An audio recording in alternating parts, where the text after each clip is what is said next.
तो पहले आसन को जीतो। किसको? आसन को। मन को जीतना है तो पहले आसन को जीतो।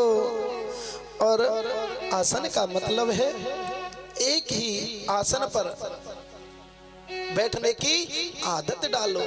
आलती पालती मार के बैठने की आदत डालो। मन को जीतना है तो पहले आसन को जीतो। जित सांसों, जित सांसों का मतलब है प्रातः जल्दी उठना चाहिए।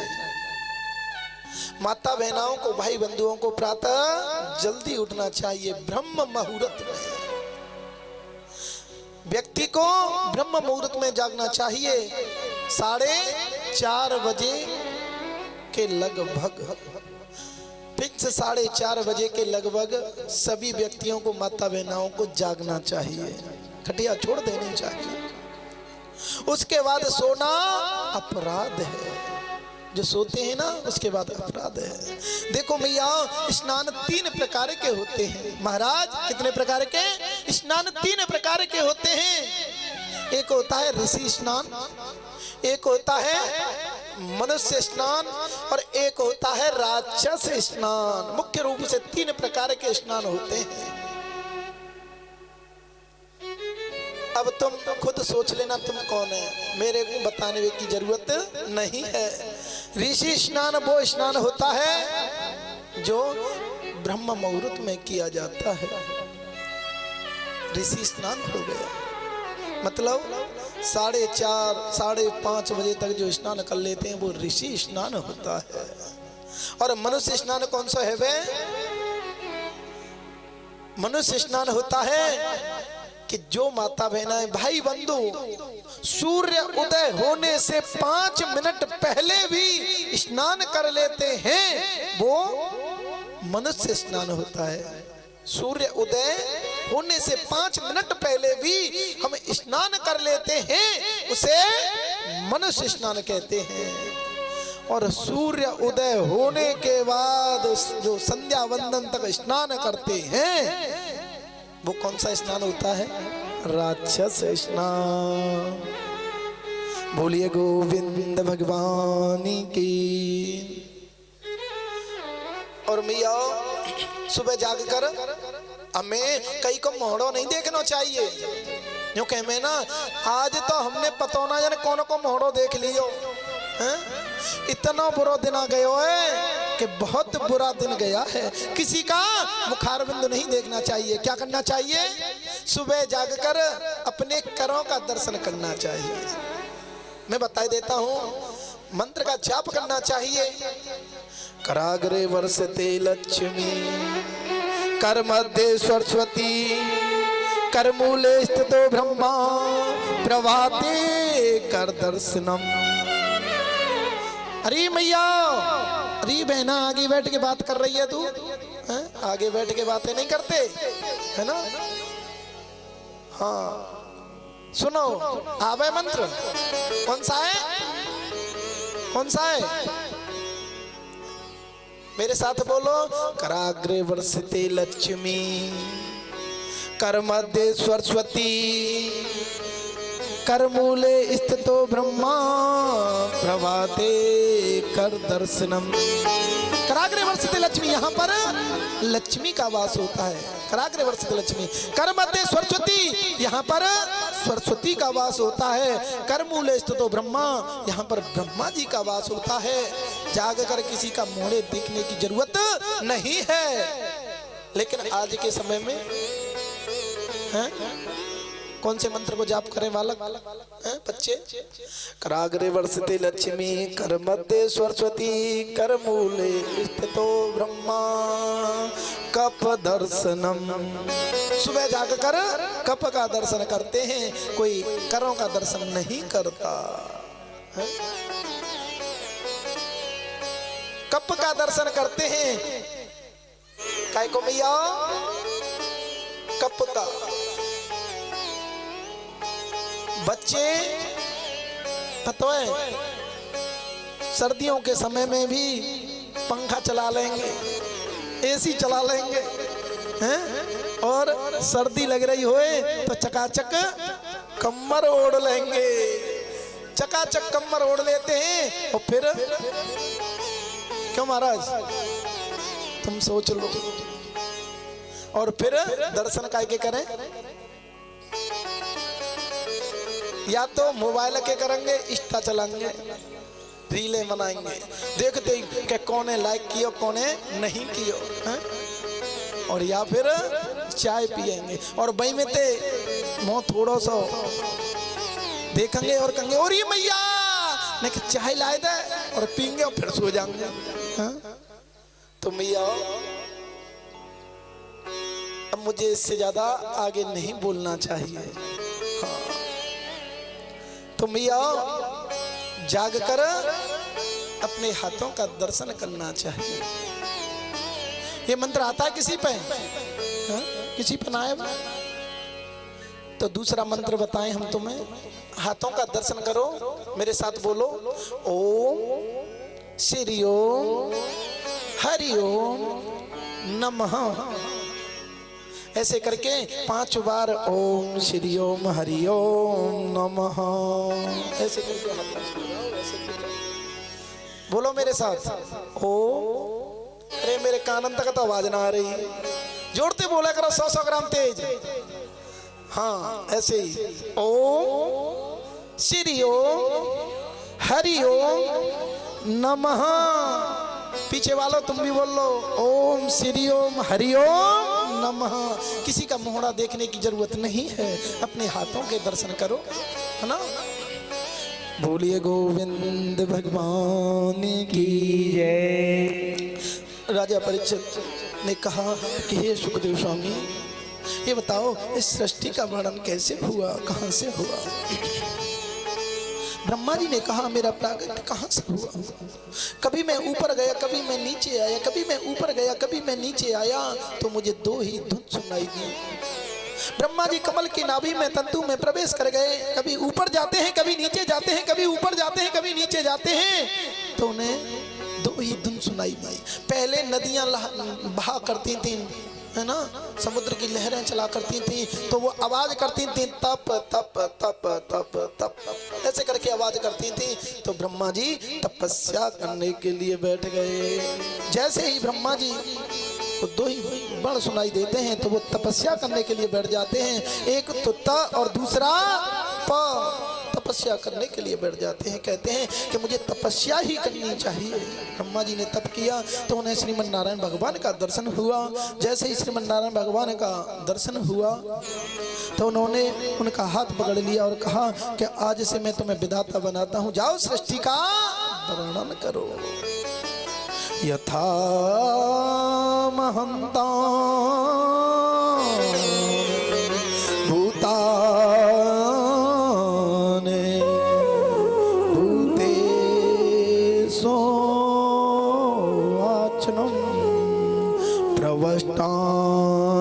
प्रवष्टान तथा ते सुनाते स्वाहवम। कहते हैं पृथ्वी जल तेज वायु आकाश, इन 5 तत्वों से दुनिया बनी है। इन्हीं 5 तत्वों से दुनिया बनी है। कौन कौन से 5 तत्वों से? जल, पृथ्वी, जल, तेज, वायु, आकाश, इन्हीं 5 तत्वों से दुनिया बनी है। चित जल पावक गगन समीरा, चित जल पावक गगन समीरा, जल पावक गगन शरीरा, अदम शरीरा। चित जल पावक गगन समीरा, चित जल पावक गगन शरीरा, 5 चित अति अदम शरीरा, 5 अदम शरीरा। चींटी भी इन्हीं 5 तत्वों से बनी है, कुत्ता भी इन्हीं 5 तत्वों से बना है, और मनुष्य भी इन्हीं 5 तत्वों से बना है। सभी इन्हीं 5 तत्वों से बने हैं। राजा परीक्षित कहने लगे कि हे सुखदेव स्वामी, हमें ये बताओ कि कन्हैया हमारा कभी जात पात देखे क्या? हमारा कन्हैया कभी जात पात देखता है, कभी जात पात पूछता है? तो सुखदेव स्वामी ने कह दिया कि जाते पात पूछहु नहीं कोई, जाते पाते पूछे नहीं कोई, जाते पाते पूछहु नहीं कोई, जाते पाते पूछे नहीं कोई। हरि को भजे सो हरि होई, हरि को भजे सो हरि को। जात पात पूछे नहीं कोई, जात पात पूछे नहीं कोई। हरि को भजे तो हरि को हो, हरि को भजे तो हरि को हो। श्री राम जय राम, श्री राम जय राम, जय जय राम, श्री राम जय राम, जय जय राम। मंगल भवन मंगल हारी, मंगल भवन मंगल भवन अमंगल हारी। प्रभु सुदशरथ जय बिहारी, प्रभु सुदशरथ जय बिहारी। राजा परीक्षित बोले कि हे भगवान, मुझे आप विस्तार से बतलाइए। आपने तो कह दिया कि जात पात पूछे ना कोई, हरि को भजे सो हरि को होई। हमारी समझ में कुछ नहीं आया। आपने तो कह दिया कि जात पात पूछे ना कोई, हरि को भजे सो हरि को होई। ऐसी कोई कथा है? ऐसी कोई कथा हो तो हे सुखदेव स्वामी आप हमें समझा दीजिए। अब तो सुखदेव स्वामी कहने लगे कि राजा परीक्षित, कथा को तुम ध्यान से सुनना, हम तुम्हें कथा सुनाते हैं विस्तार से। यदा तो राजा स्वसो ददा साधुनम पुष्पाण्य धर्माणे विनष्टे दृष्टे। राजन, पांडवों के साथ कौरव जब अन्याय कर रहे थे, लाक्षागृह में उन्हें जड़ाने का षड्यंत्र किया जा रहा था, तब कौरवों के पिता धृतराष्ट्र के सामने विदुर जी आकर बैठ गए। विदुर जी महामंत्री हैं, विदुर जी महामंत्री हैं। महात्मा विदुर ने कहा, बेटा तुम्हें कष्ट देने का मेरा कोई ऐसा भाव नहीं था, मेरा कोई ऐसा मतलब नहीं था। तुम्हें बुरा लगा हो तो मुझे खेद है, मुझे खेद है तुम्हें बुरा लगा हो तो। विदुर जी ने अपने मंत्री पद को त्याग दिया। परमात्मा के चरणों में भक्ति भाव था। अपनी विदुरानी को लेकर, अपनी पत्नी को लेकर विदुर जी आज जंगल में चले जाते हैं और कदली के वन में पहुंच जाते हैं। वहीं पर भगवान का भजन करने लगे, वहीं पर भगवान का भजन करने लगे, भगवान के भजन में मगन हो गए। एक दिन विदुर जी कहने लगे कि हे विदुरानी, आज तो हस्तिनापुर कितना सुंदर लग रहा है, आज हस्तिनापुर की कितनी जोर से सजावट हो रही है, कितनी जोर से सजावट हो रही है। तुम्हें पता है क्यों? विदुरानी कहने लगी, क्यों स्वामी, क्यों सजावट हो रही है इतनी? विदुर जी कहने लगे कि आज मेरे कन्हैया की रथ यात्रा आने वाली है, इसलिए आज हस्तिनापुर सज रहा है और ऐसे सज रहा है जी मानो दुल्हन की तरह। बहुत सुंदर सजावट हो रही है क्योंकि आज मेरे द्वारकाधीश की रथ यात्रा आने वाली है। आज मेरे कन्हैया की रथ यात्रा आने वाली है। इस बात को सुनकर विद्वानी गदगद हो गई, गदगद हो गई, लेकिन कहने लगी कि स्वामी तुम इतना प्रसन्न और खुश क्यों हो रहे हो, क्यों हो रहे हो? आखिरकार क्या कारण है? तुम तो इतनी भीड़ में उनके दर्शन भी नहीं कर पाओगे। पहले तो तुम मंत्री थे इसलिए उनके दर्शन कर लेते थे, अब तो तुम मंत्री भी नहीं हो, तुमने मंत्री पद को भी त्याग दिया, तुम इतनी भीड़ में कैसे दर्शन कर पाओगे? विदुर जी कहने लगे, अरे विद्रानी तुम मन को छोटा क्यों करती हो? तुम मन को छोटा मत करो, कोई बात नहीं है,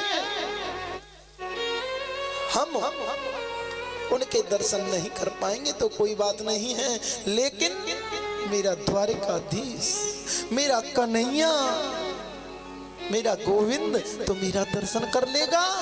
उसकी तो शेष आंखें, वो बैठा बैठा सब कुछ देखता रहता है। कोई बात नहीं है, हम इतनी भीड़ में कन्हैया के दर्शन नहीं कर पाएंगे तो, लेकिन वो तो हमको देख लेगा।